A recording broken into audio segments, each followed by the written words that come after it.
สุขคำที่เจ้าเว้ามากับสายตาบอกความในใจพ่อหูว่าอยากอธิบายเรื่องหัวใจของเจ้าแม่นบ่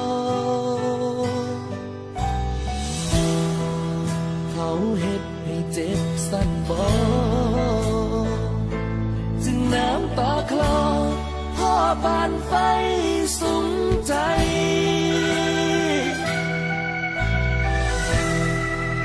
อ้ายว่าอดเอาก่อนสากลับไปจะเว้าว่ากันไหมคนหักกันต้องให้อภัยเพื่อหัวใจ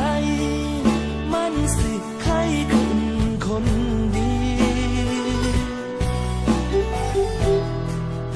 อ้ายนั้นก็ยอมรับตอนนั้นหักเจ้าคักที่ลี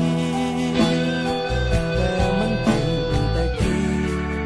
แต่เดี๋ยวนี้อ้ายลืม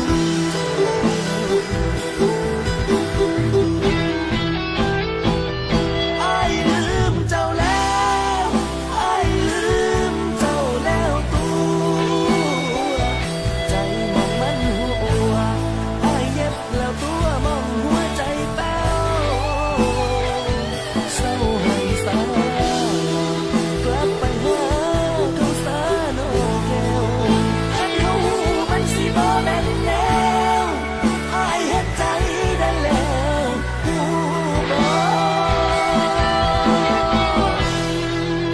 ขอโทษเจ้าเด้อคำเว้าที่บอกใจ